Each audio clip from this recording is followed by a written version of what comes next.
شعیبی grammar school, Montessori دا matric English medium, خوبصورت، آرامدہ اور پورا سائز مونٹیسری کلاس روم میں آپ کے ننھے منھے بچوں کو نہایت پیار و شفقت کے ساتھ دور جدید کے تقاضوں کے مطابق آڈیو ویڈیو اور جدید مٹیریل کے ذریعے تعلیم دی جاتی ہے۔ پرائمری اور سیکنڈری کلاسوں میں بچوں کی اسکل کو بہتر بنانے کے لیے report writing classes, news paper classes, science activity, presentation classes اور پریکٹیکل پر بھی خصوصی توجہ دی جاتی ہے، جس کے ذریعے بچے تھیوری کے ساتھ ساتھ عملی مہارت بھی حاصل کرتے ہیں۔ کراچی کی سطح پر اسپورٹس اور تعلیمی میدان میں مختلف ایوارڈ کا حصول اسکول کی محنت اور مہارت کا منہ بولتا ثبوت ہے۔ میٹرک میں 100% رزلٹ اور بورڈ میں کئی سالوں سے مسلسل پوزیشن۔ داخلے کے لیے رابطہ کریں کیمپس 1 شاہ ولی اللہ نگر، کیمپس 2 رحمت چوک، فون 0213 666 1749 0213 640 6946۔ کلاس 6 بیٹے اسلامیہ کی کتاب نکالیں۔ آج ہم باب نمبر 6 اسماء الحسنہ میں پڑھیں گے مسجد اور مسلم معاشرہ۔ پیج نمبر 23 میں آ جائے بیٹا۔ اب آپ کو بتاتی ہوں مسجد ہے کیا۔ مسجد عربی زبان، عربی کا لفظ ہے، اس کے اصلی معنی کیا ہے؟ نماز کی جگہ، ٹھیک ہے۔ مسجد کی جمع کیا ہے؟ مساجد ہے۔ مسجد عربی زبان کا لفظ ہے، اس کے مطلب ہے نماز کی جگہ سے مراد یہ ہے کہ ایک مخصوص جگہ بنا دی جاتی ہے جہاں پاک صاف جس کو رکھا جاتا ہے، اینی ٹائم وہ صاف ستھری ہوتی ہے، جہاں کوئی بھی مسجد میں جا کے نماز پڑھ سکتے ہیں آرام سے، ٹھیک ہے نا۔ ایک مخصوص جگہ بنا دیتے ہیں جہاں 5 وقت مسلمان جا کے نماز ادا کرتے ہیں۔ مسلمان معاشرے میں مسجد سے مراد وہ مخصوص عمارت ہے جہاں پر محلے کے لوگ 5 وقت نماز کے لیے جمع ہوتے ہیں، وہ نماز ادا کرتے ہیں، نہ صرف نماز پڑھتے ہیں، قرآن پاک کی تلاوت بھی کرتے ہیں اور اللہ تعالیٰ کے سامنے عاجزی ان کے ساری کے ساتھ دعائیں کرتے ہیں، دنیا اور آخرت میں اپنی اور اب سب مسلمانوں کی بہتری کے لیے دعائیں کرتے ہیں۔ مسلمان معاشرے میں مسجد کا بہت بڑا مقام ہے۔ مسجد کو نماز اور عبادت کے علاوہ علم سیکھنے اور سکھانے کے لیے بھی استعمال کیا جاتا ہے۔ کیسے؟ یہاں اچھی باتیں، اللہ سے جڑی ہوئی ساری باتیں بتائی جاتی ہیں، علم سکھایا جاتا ہے، کیا صحیح ہے اور کیا غلط ہے، یہ باتیں بھی بتائی جاتی ہیں۔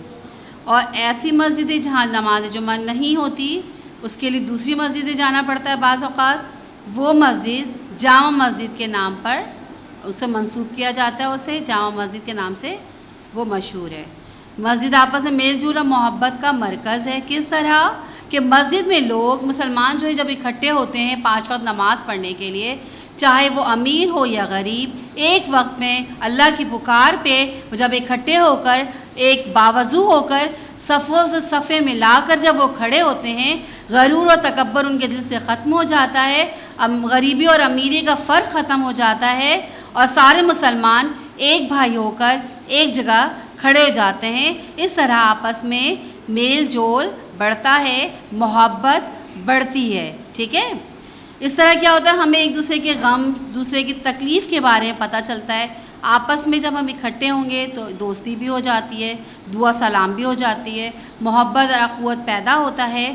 اور جب 5 وقت جب اکٹھے ہوں گے تو مساوات جنم لیتا ہے، اس میں چھوٹے بڑے کا فرق ختم ہو جاتا ہے، امیری غریبی کا فرق ختم ہو جاتا ہے۔ اور مسجد کیونکہ اللہ کا گھر ہے، اس لیے اس پہ کسی کو فضیلت حاصل نہیں ہے، کوئی بھی برتر نہیں ہے، کوئی بھی بہتر نہیں ہے، سب برابر ہیں، ٹھیک ہے۔ روزمرہ کی نماز کے لیے ہم کیا کرتے ہیں؟ مسجد کا رخ کرتے ہیں۔ مسجد کا احترام کس طرح کرنا چاہیے؟ مسجد کا اللہ تعالیٰ کا گھر ہے، اس لیے ہمیں بہت زیادہ اس کا احترام کرنا چاہیے اور کوئی کام ایسا نہیں کرنا چاہیے جو اللہ تعالیٰ کی شان کے نامناسب ہو۔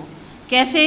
کہ اگر ہم نے کوئی غلط کام کیا، وہاں بیٹھ کے غلط باتیں کی، کیونکہ وہاں ایک مخصوص جگہ بنائی ہے جس کو اللہ کا گھر کہا جاتا ہے، ظاہر سی بات ہے اللہ کا گھر ہے تو وہاں پر اچھی باتیں ہی کرنی ہیں، باوضو صاف ستھرے ہو کر جانا ہے اور جا کر وہاں پر آپ نے کیا کرنا ہے؟ اللہ کی عبادت کرنا ہے، ٹھیک ہے نا۔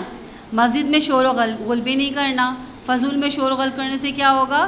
جو دوسرے نمازی نماز پڑھ رہے ہیں یا عبادت کر رہے ہیں وہ ڈسٹرب ہوتے ہیں اس سے، ٹھیک ہے نا، ان کی عبادت میں خلل پڑتا ہے۔ جو تلاوت کر رہے ہوتے ہیں, نماز پڑھ رہے ہوتے ہیں یا عبادت کر رہے ہوتے ہیں. اس سے کیا ہوتا ہے, وہ نمازوں کی وجہ سے کیا ہوتا ہے, ڈسٹرب ہو جاتے ہیں. اس طرح مسجد کے آس پاس رہنے والوں کو بھی اس کی تقدس کا خاص خیال رکھنا چاہیے. زور زور سے کچھ لوگ ہوتے ہیں نا, زور زور سے ریڈیو لگا دیا, ٹی وی لگا دیا, زور زور سے آوازیں شور کر رہے ہیں, کوئی ایسی حرکتیں کر رہے ہیں جس سے نمازی جو ہے نماز پڑھتے وقت ان کی عبادت میں خلل پڑ رہا ہوتا ہے.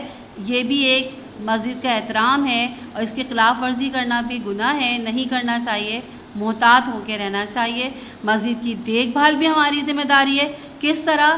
جس طرح ہمارا فرض ہے کہ اپنے گھر کو, اپنے آپ کو, اپنے گھر کو, اپنے محلے کو صاف ستھرا رکھے, اسی طرح مسجد کو بھی صاف ستھرا رکھنا اس کا ایک حصہ ہے. اس کی روشنی کا خیال رکھنا, پانی کا خیال رکھنا. اگر فرش ٹوٹ جاتا ہے, جگہ جگہ سے خراب ہو جاتا ہے, اس کی مرمت اور صفائی کا خیال رکھنا, کیونکہ اس سے نمازیوں کو کوئی تکلیف نہ ہو. ٹھیک ہے نا. اس کی دیکھ بھال کرنے سے کیا ہوتا ہے, بہت اجر و ثواب ہے. آپ صلی اللہ علیہ وسلم نے مسجد میں فضول بیٹھنے اور دنیاوی گپ شپ لگانے سے سختی سے منع فرمایا ہے.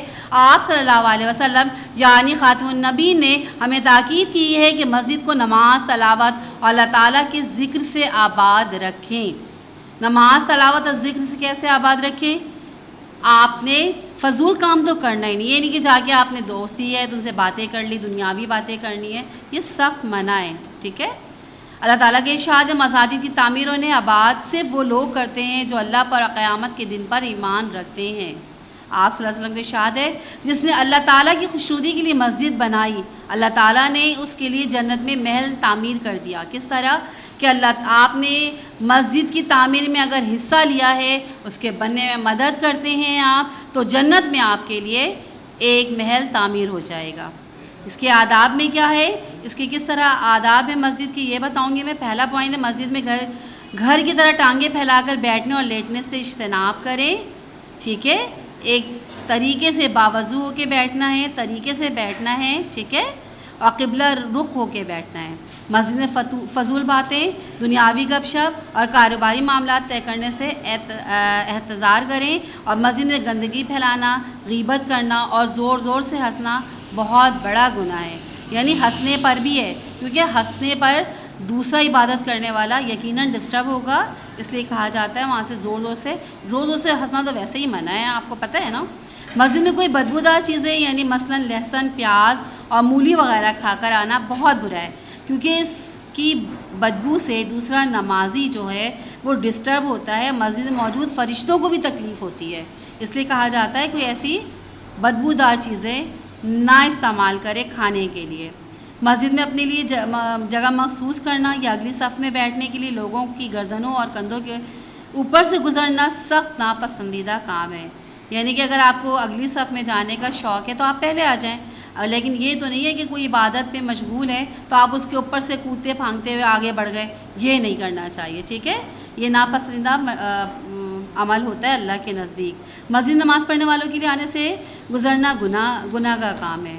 اور آپ صلی اللہ علیہ وسلم جب مسجد میں داخل ہوتے تھے تو دایاں پاؤں پہلے اندر رکھتے تھے اور یہ دعا پڑھتے تھے کہ اے اللہ میرے لیے اپنی رحمت کے دروازے کھول دے. اور جب کہتے ہیں نمازی جب نماز کے لیے جب حاضر ہوتا ہے مسجد کے سامنے تو اللہ تعالیٰ اپنی رحمت اور برکت کے دروازے کھول دیتا ہے. اور بے شک اے اللہ بے شک میں تجھ سے تیرا فضل مانگتا ہوں. آپ صلی اللہ علیہ وسلم مسجد سے باہر نکلے تو بایاں پاؤں باہر رکھا اور یہ دعا پڑھی تھی. کیا پڑھی تھی؟ کہ اللہ بے شک میں تجھ سے تیرا فضل مانگتا ہوں.